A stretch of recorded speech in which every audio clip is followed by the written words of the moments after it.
Welcome everyone to our Weave webinar. Today I'll be discussing and demonstrating how to use Weave to access and discover information in your enterprise. My name's Peter James. I'm Business Development Manager for Koga. I've been with Koga for coming up to 8 years now, and I'm responsible for attracting new clients and for keeping existing clients satisfied. One of my responsibilities is marketing, which means I get to share time with all of you on this webinar. I probably know most of you on this call, but for those that I have not yet met, hello, and I look forward to catching up with you soon. This is our third Weave webinar to date. The first two were on the Weave Edit tool and the Weave Redline tool, and you can check out those webinars by going to our website, work.koga.com. Go to the resources link on the webinars page, scroll down to previous webinars, click on the Learn More button, and that'll open up a page describing the webinar and providing you links. You can either view the webinar or the presentation associated with it. We're going to be putting on many more webinars over the coming months and years. There's just a few ideas we've got on the screen there, but we'd be very happy to take suggestions from users as to the sorts of webinar topics that you'd like to see. And obviously, if you're interested in sharing your experiences with how you built your system, how you use your system, that'd be great to share that with other Weave users in our community. So the agenda today, I'm going to give you a brief overview, introducing you to the various ways of discovering information in Weave. I'll demonstrate how to use the Weave information discovery tools themselves, and we'll do that using a variety of public and internal websites, Weave client websites. I'll discuss how how the information discovery tools can be used in a practical way. Hopefully it will be meaningful to your business organisation. And I'll hopefully respond to your questions using the chat facility. Now I'm juggling 3 or 4 different screens all at once as I do this presentation. So if you do pop something up on a chat, hopefully I won't miss it, but I'll try and switch over to read the chat facility every now and then and respond to your questions. Alternatively, just unmute yourself and yell at me. I'm open to that as well. We've got 2 objectives with this webinar. The first is obviously to demonstrate what the information discovery tools are and what you can do with them. But the second is to seek your feedback on what you'd like from the information discovery tools in future. So with the release of Weave 3, we'd like to provide you an opportunity to influence the design of the final product. So please send me your suggestions, your ideas, or call me to discuss.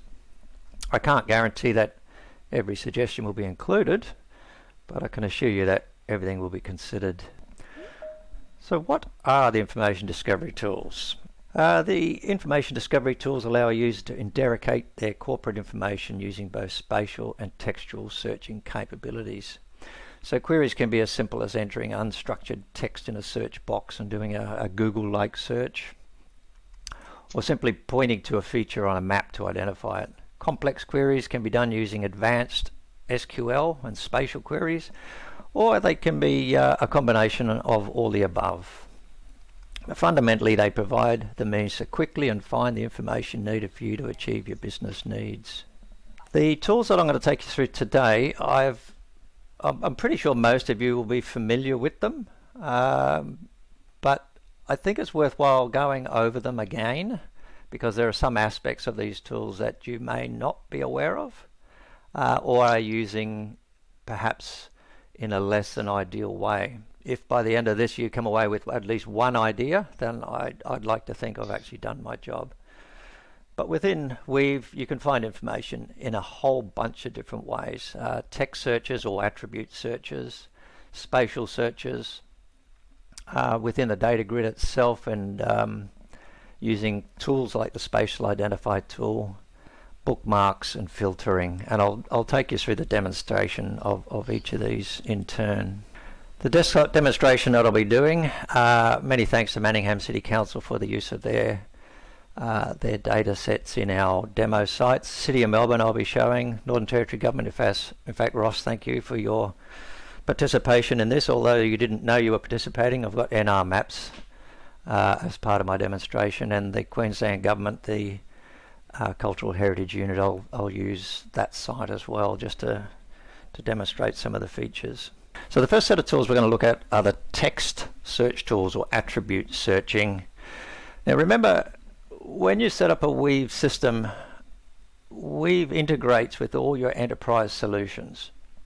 So the information that you can retrieve from Weave isn't just out of your spatial database. It can be out of any other database or information system that Weave has integrated with.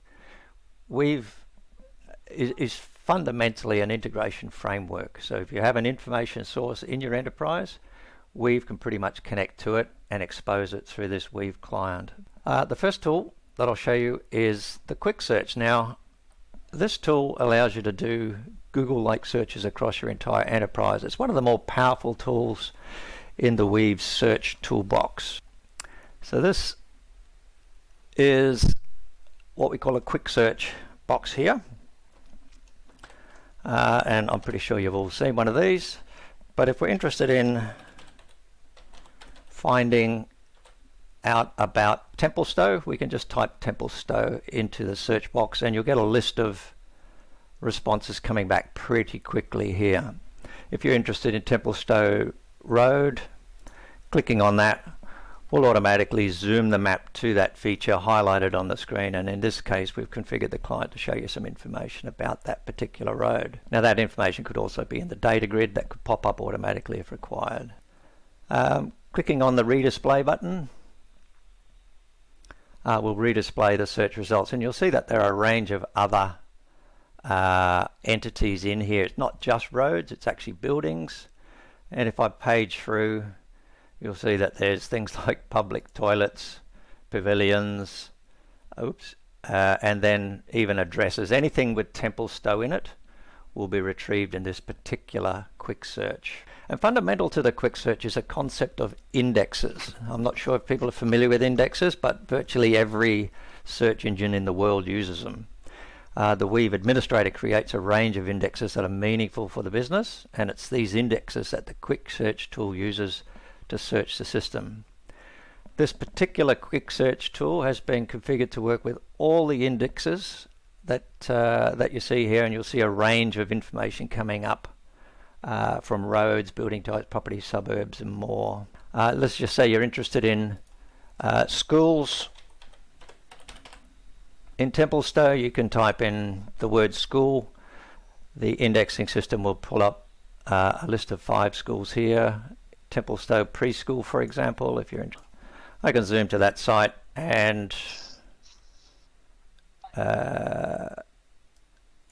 changing over to a raster image, you can actually visualize that site. What we've also got here on this particular client is another Quick Search. This one's actually a Quick Search based on the active entity, and at this, what I'm going to do is put in the active entity is changing that to a property, and if I type in Templestowe here, it will only return the results from the index associated with that entity, and in this case it's actual properties, and you can see there's quite a number of properties there. There's no buildings listed in that way. What you'll also notice is down the bottom here we've got pages, page 1 of 1131. I can just scroll through each page or jump to the last page. You'll see some of these are in a suburb called Templestowe with a Wynd. I didn't realize there was an actual street type Wynd, W-Y-N-D, but there is. If I'm not interested in Wynd, if I'm only interested in roads, I could type in road and it will return only the roads. Now have a look at that. That's kind of like a synonym, or sounds like. There is no road. The word road doesn't exist in these responses, but the index has been built to include the word road as well as the abbreviation RD. So if I go to the last page here, you'll see it only includes roads. So it's a type of road as opposed to pulling and it will remove the wind or lane or way or any of the other types of roads. So Weave has the quick search and the Weave indexing uses what we call synonyms, or words that sound like another. And the City of Melbourne has actually got a terrific example of that. And if I type in here, for example, chemist in their quick search, we'll see a list of all the chemists that pop up here, Chemist Warehouse, etc. But it also pulls up pharmacies, College of Pharmacies, anything that's associated with or is synonymous with a chemist. One of the great things about the quick search is you can also set it up so that it handles misspellings. So somebody might type in chemist with a K, chemist. It will still retrieve the same results.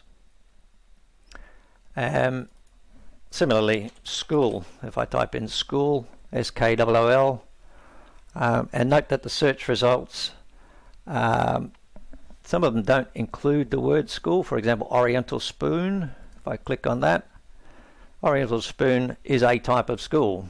Not exactly sure what type of school, but I'm assuming it'll be a cooking school by the look of that. But it is a school, nevertheless. So synonyms and sound like are handled by the indexes. The Cultural Heritage Queensland site is also another interesting example. If we open the public map for them and we search on Brisbane in the quick search, you'll notice here on the left hand side we've kind of tagged the type of result. So if you're interested in locality, only localities, you've got to learn to spell, Pete. You'll pull up all the localities associated with Brisbane. If I only want, for example, Ashgrove, I can type in Ashgrove, I can reduce that down. And that'll take me to Ashgrove, locality of Ashgrove in Brisbane. So a very powerful way of actually accessing information quickly. Quick searches indexes can also include number ranges to allow searching an individual numbers within a range. For example, let's go back to our kitchen sink, and in Templestowe Road, let's add the number 65, and you'll see that it returns 61 to 95 Templestowe Road. So that's actually 65 is obviously between 61 and 95, so it will return that particular search result. In summary, quick search is an extremely powerful search mechanism, and if configured properly can add considerable value to a Weave site. What I've shown you here is just a taste of what's possible, and I strongly encourage you to review the documentation on our wiki to get some further insights and ideas. For a lot of clients, the quick search could be the only search tool they need to get the results they require. For the technical people, Weave uses the Apache Lucene search library, which is one of the most popular and powerful open source search libraries available, and I encourage you to just jump on the Lucene website and have a squiz at that. While quick search is great for doing quick searches and returning a single result, there may be times when you want to do a more complex search. And the next tool we'll look at is the query by forms. So what I'm going to do is I'm going to open on the right hand side here. We have a panel, a hidden panel if you like, and the search panel, this particular search panel here, pops up on the right hand side. In this particular client we've got it on the right hand side, but Koga's completely configurable, and you can put the panel anywhere you want it. So for example, on the NR Maps site, if I open up the NR Maps main client here, you'll see they've got the search panel here on the left hand side, and the Queensland Government have got the search panel on the right hand side here. Query by forms allows you to perform searching on the active layer using defined search fields. So the first thing we need to do is set the active layer, and I'm sure you're all familiar with right-clicking and setting active in the context menu here. On this particular client, we've got the ability to set active entities or active layers here as well. So I'm going to set it to property, and then once that's set to property, These fields are built into the search panel, and at the moment our data definition is searching address by entry, but you can also set up any number of searches that make sense in your business context. So if you're searching by suburb, for example, you can set up this is a multi-select example. If you're searching by commercial buildings, but we'll just leave it on property entry for the moment. Let's search for a house number equals 10 and just click the new button.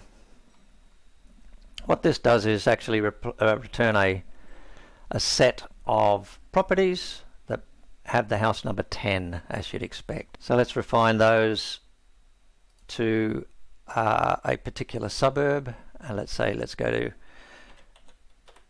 Templestowe, and then click the refine button. So now we've only got properties with the number 10 in Templestowe. Now let's even refine that further by looking for a road name of Templemore, and we can refine that further, and we'll see that just drills down to a single property, number 10 Templemore in Templestowe. If you want to include a property in another street, we can add to the selected set by changing the road name, for example, to Clontarf. We click Clontarf and we add. So now I've got two properties selected. So in summary, the buttons at the bottom of the search panel, these buttons down the bottom here, they represent, if you like to think of it like in set theory. So when you create a new set, you click the new button.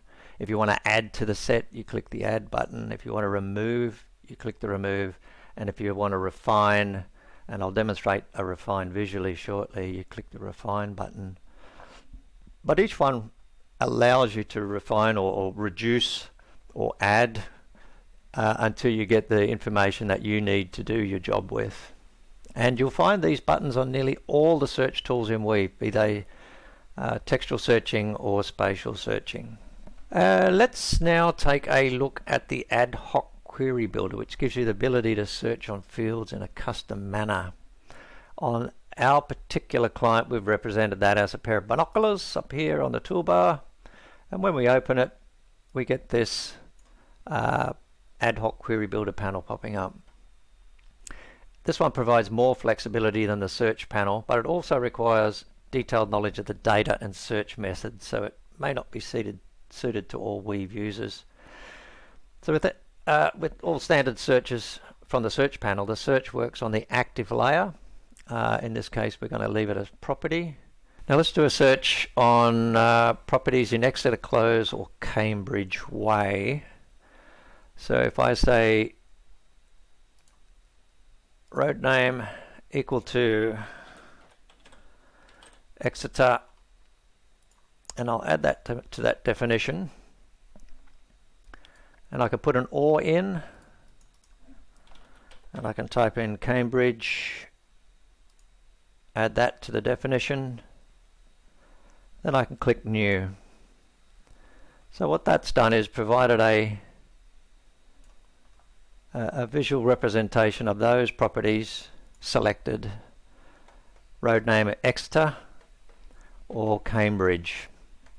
Now you could have done that using the panel, the search panel, but this is just for those interested in SQL and wanting to have the flexibility to use SQL, they can do it here. What you can also do is, if you've got a set of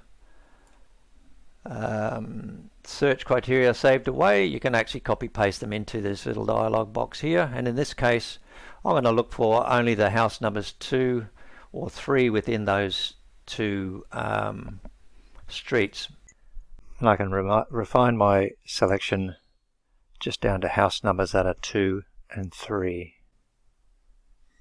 Okay, the next set of tools we'll look at are spatial search tools. Moving right along. Most of you are already familiar with these tools, but I'll cover them off for completeness, and who knows, you may learn something new.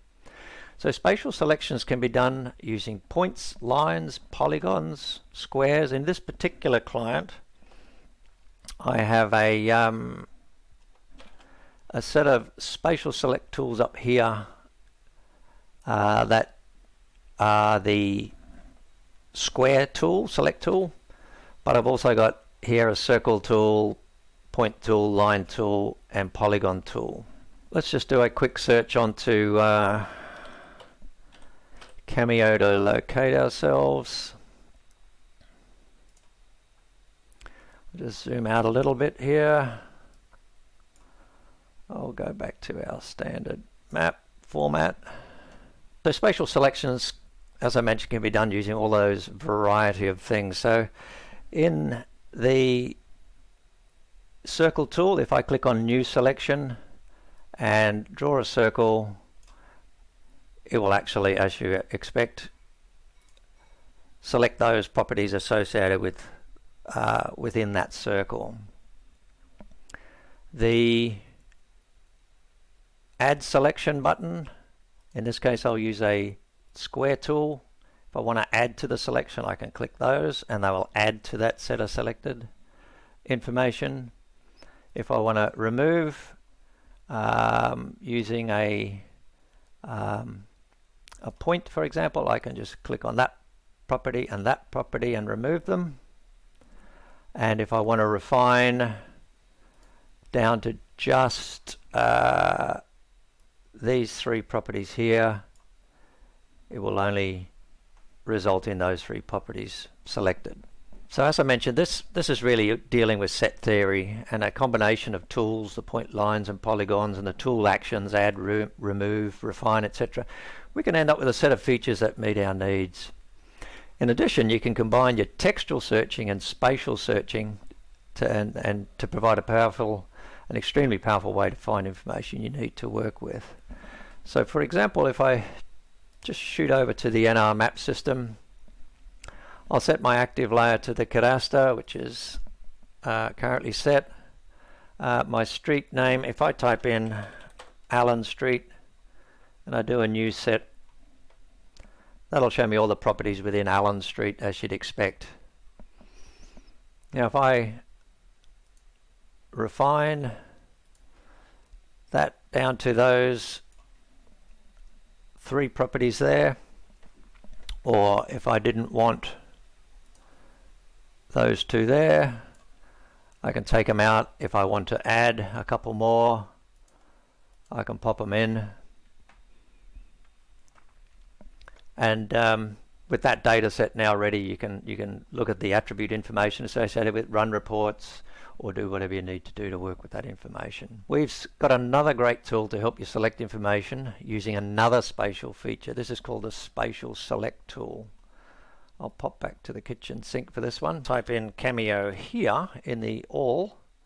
I can actually select Cameo Court.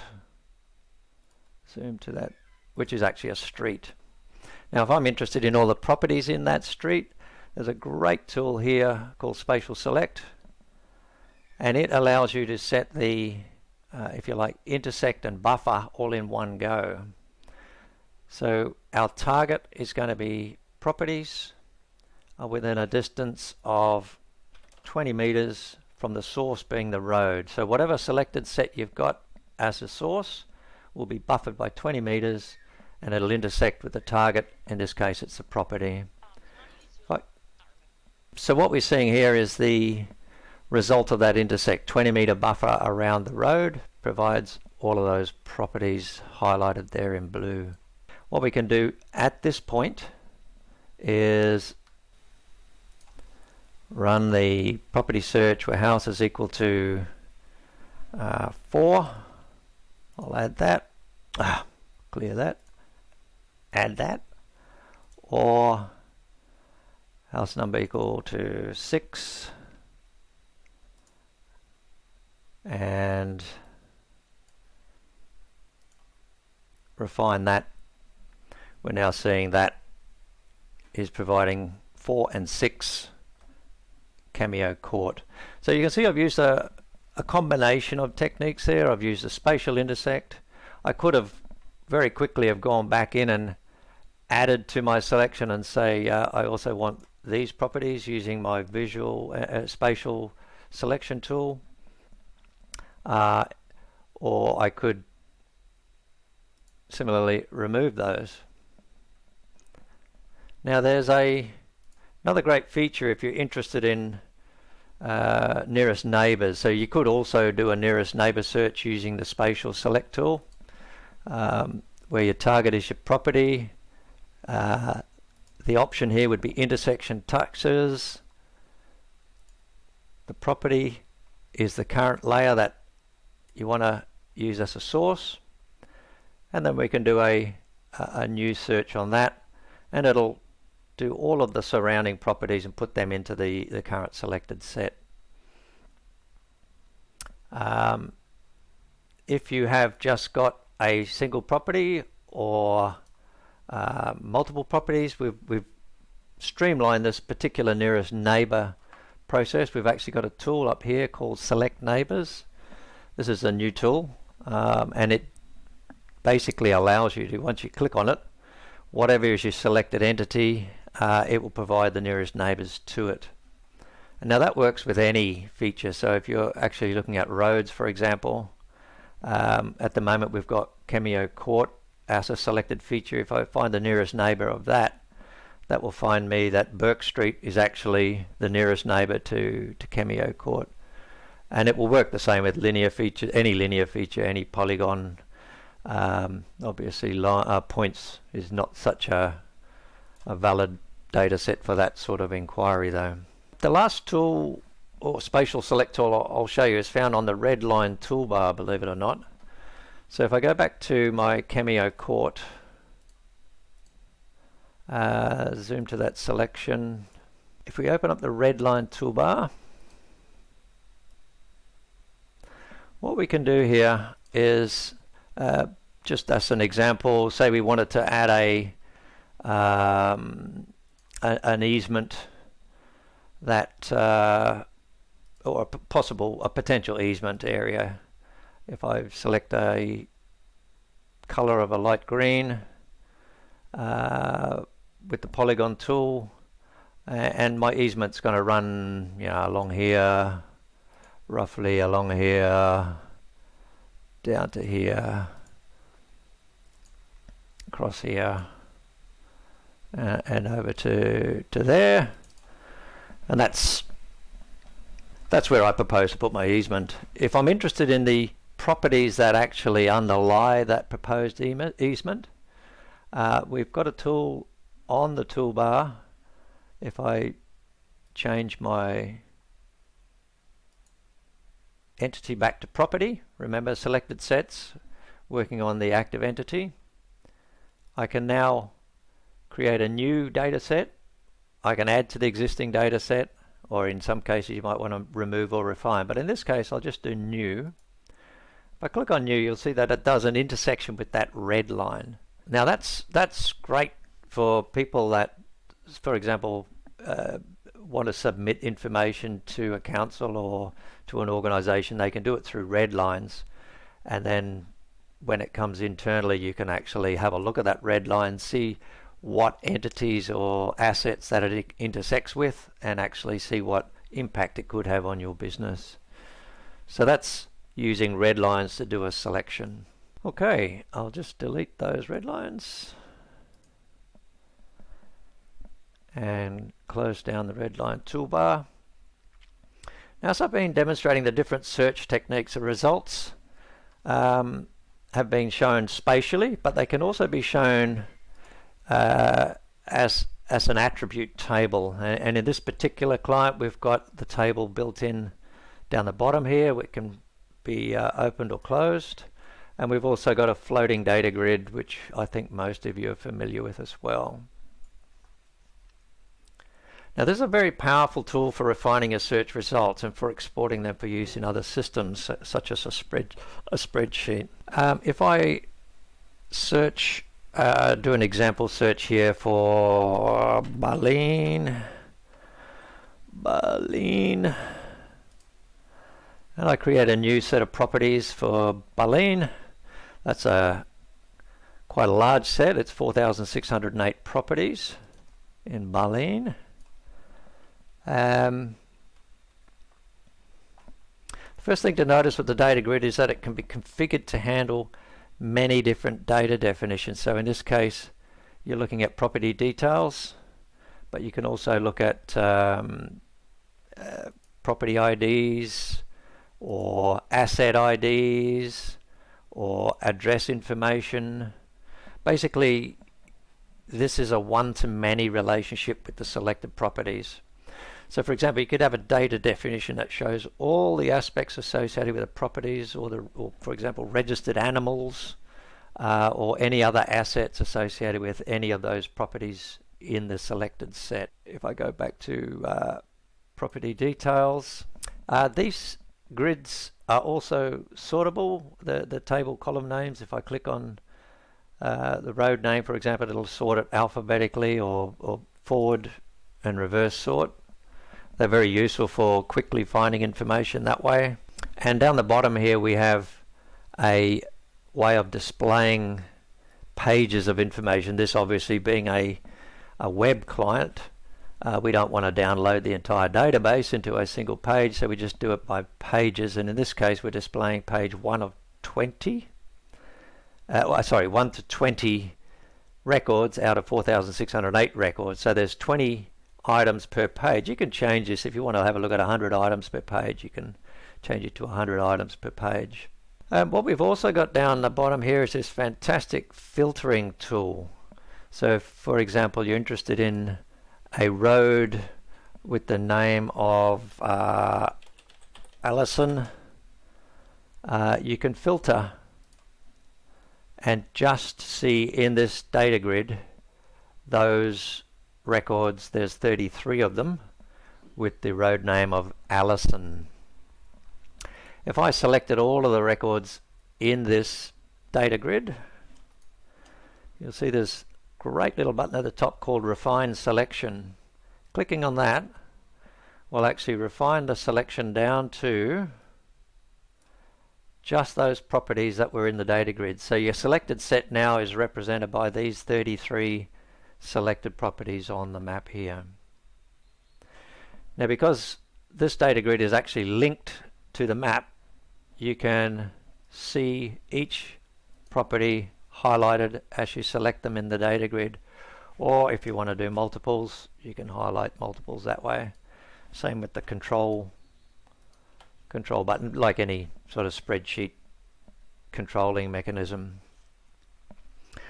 If you are interested in a particular property, number 4 here, it's also got a zoom to capability, so you can quickly locate number 4.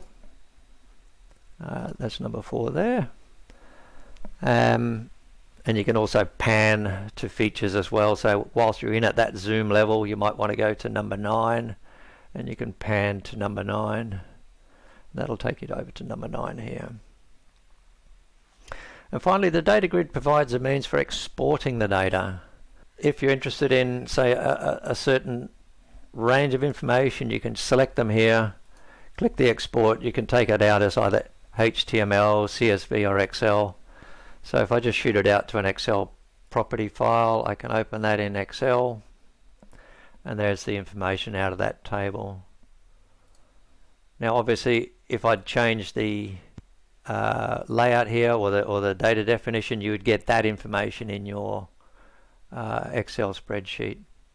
Now that's a terrific way of getting information into another application that you can then manipulate and use it for other purposes. So what I've shown you so far is a range of tools and techniques to help you select the information you need. Selections can be done using text searches, spatial searches, red line searches, intersect and buffer searches, data grid searches, or a combination of all of the above. The important thing to keep in mind when doing searches is that you're working with active layers or entities. Now let's look at another way of discovering information that does not use active layers. So Weave has a range of tools to help you find out details about what you see on the map. Let's go back to Cameo Court, and we'll just zoom to Cameo Court. The first tool we'll look at is the Identify tool. Now I'm sure you're all familiar with the Identify tool. Let me just highlight that on my map. So that's this one with the eye. Very bad at drawing arrows, but that's the eye. Not an eyeball, but an eye for informations. The identify tool in this particular example, this Weave client, works with a circle, and it works with the current selected entity. So if I do a circle around here, the data grid will pop up and it will just show you, because my active entity is road, it will show me which road is within that circle. If I change that to properties, it will show me the properties, but because I've set it to the data definition is suburbs, if I want to see all property details, I can set it to that. If I wanted to know what animals were in there, I would change the data definition to show me those animals. I could filter those animals to only show me German Shepherds. I could filter that further to show me only German Shepherds that are registered, or perhaps unregistered. So the identify tool, as I mentioned, finds information about the current active layer. This particular grid is very similar to the data grid I showed you earlier, except you'll find that there's no way of refining the data sets. There's no new, add, refine, remove, simply because there's nothing selected. This has no effect, the identify has no effect on your data set, your selected data sets. Okay, the second tool is the spatial identifier. The spatial identifier tool is a very, very useful tool in that it allows you to drill down or cookie cut through multiple layers of information. Good example of this is on the actual Queensland government website here. If I use the spatial identifier tool here in the Ashgrove area, I can draw a circle. It will drill down through multiple layers, and you'll see these identified on the left hand side in this panel.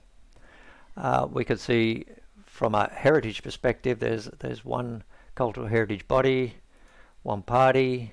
You can even work out your federal electoral areas, and these are again dynamically linked, so you can see maybe the green line is the Brisbane area, and I'd have to zoom out so you can see the actual size of those electorates. But you can also look at local government areas. There's 555 properties within that circle, etc., etc. So you can really drill down and see a lot of information in a single information dialog box here, or data grid. Very useful tool, one I recommend you all explore. The next tool in this is the selection identifier tool. And as the name suggests, it uses the current selected set to identify the map elements. If I go back here and I search for my good old suburb of, if I change my property, my entities to suburb, and I search for Bulleen, I create a new search set. I've just got a single suburb called Bulleen selected here. If I press on the selection identifier button, and this button only becomes active when you have a selected set, it will drill down using your selection, in this case our suburb, and highlight within that suburb there's 30 bus stops, 16 council buildings, 31 lights, 149 roads, etc. And if you're interested in seeing where those bus stops are, for example, you can highlight them in the data grid and they'll show up on your map there. So that's the selection identifier. The last tool that I wanted to quickly show you is the map tips tool. And this tool displays details about a feature when the mouse is hovered over the feature on your map. You don't even need to click with this particular tool. Looks like a call out balloon. In this case, and the administrator sets these up, but so for example, if you want the property addresses, if I zoom in to somewhere around here and I hover over a property, it will automatically show you the property information associated with that. The City of Melbourne have got a similar thing. When we hover over a property, you'll see down the bottom right there it shows the Where Am I box. So you can quickly see where you are in this particular instance. If you're interested in a property, you click on it, and then clicking on this one will take you to the more details, and this shows you an example of another spatial identifier lookalike tool. So in summary, the identify tools allow you to quickly find information about elements on the map. The discovered information has no effect on the selected set or data that the selection tools work with. These tools they're ideal for providing users with a simple point and click interface to discovering information. I'm going to have to move a bit quicker. I'm going to go on to bookmarks now. Let's take a look at bookmarks, and they're used to highlight areas and features in your map that you want others to see, and they're ideal for quickly locating and visualizing in a map base on themes or across a business need. I'm going to demonstrate this using NR Maps. NR Maps have set up a series of bookmarks that will quickly take you to a particular area. So for example, Bores with Dry Risk Assessment in Katherine. If I click on that, that will actually shoot me off to the Katherine area, set the layers to visualize for this particular theme. The great thing about bookmarks is you can also create them yourself. And this, for this example, I'll take you to one I created earlier, which is in Allen Street with an aerial background. If I wanted to add a red line to this, for example, I could then create a bookmark or share that bookmark. If I share that bookmark, I can include the extent, the layers, red lines, the entity, and the selected features. So if I create that and share it, it will provide a URL that you can email to people, or in this case I'll just copy it, open up a new browser window, paste that in, hit enter, and you'll get that bookmark exactly in the same state that you were when you created it. Now this is great for sharing information, or it's also good for saving your information if you're going off for lunch, for example. That's probably a simple process there. The last thing I'll show you is filtering. Go back to our kitchen sink. As of Weave 2.66, it's possible to define filters that can be associated with a map layer. The filters are used when the layer is drawn to refine the set of features that will be rendered for the layer.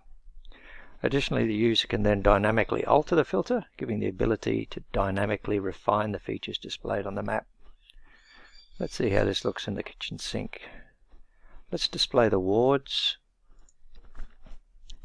in the table of contents, and now in this Weave client we've configured the context menu in the table of contents to show in the right click. And if you'll notice the filter layer option there, if I select that, dialog box will come up showing us the filtering options for the wards. If I choose Koonung, for example, that will just display the Koonung ward. If I choose Mulmullum, that will just show the Mullummulum. If I choose say both of those, you'll see both of those highlighted. And you'll also notice here next to the ward there's a little filter symbol that represents the fact that the layer is actually filtered. So the filter form can be configured with a range of attributes to choose from. For example, light poles. If I go to my lighting here and I filter that layer, you'll see it pops up with a whole range of pole material, pole types, pole heights, footings, makers, etc. And you can use that to filter the display of your particular lights. Note though that when you filter a layer, you're just changing the cartographic display of that layer. You're not affecting the underlying data in any way.